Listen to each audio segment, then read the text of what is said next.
I stand today representing 17 health centers of Planned Parenthood and thousands of patients that go to Planned Parenthood for life-saving care each year.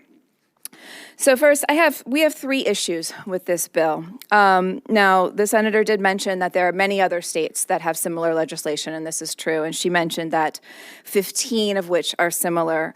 I think one of the key differences here is that many of these states specify the point of time in the pregnancy when civil damages can be recovered, and that's viability. And so that's really key because if you think about it, about 20% of all pregnancies end in miscarriage. It's extremely difficult to be able to tell how a pregnancy was lost. Was it because a person slipped and fell in a Publix? Who is then liable for the loss of that pregnancy? I think that's extremely key, and I think other states have already recognized this. And if we could address this issue, that would eliminate unnecessary and costly lawsuits. Secondly, other states intentionally limit the ability to recover damages to only the person that is pregnant and not the father.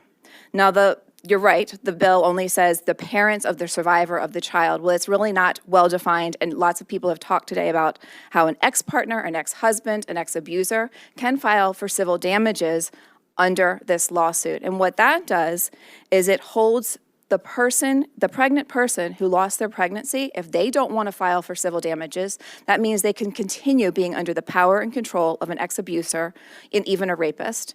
And that's something that has also been addressed in other states and is very easily fixed by simply saying that only the pregnant person may file and recover for civil damages.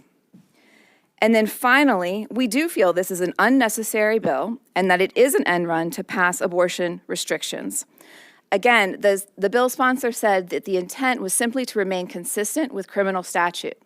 Well, to remain consistent with criminal statute, as in 782.09, simply exempting termination of pregnancies would solve that issue, because in the criminal statute, termination of pregnancies is exempt.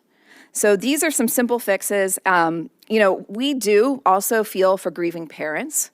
We feel that, they should be able to recover damages for a lost pregnancy due to negligence for a viable lost pregnancy. However, this bill could be used to make it harder for people to access abortion care in a state where government interference in abortion care is already running rampant. And I think it's time to put an end to that and an end to government interference in our personal private lives. Please vote no on this bill.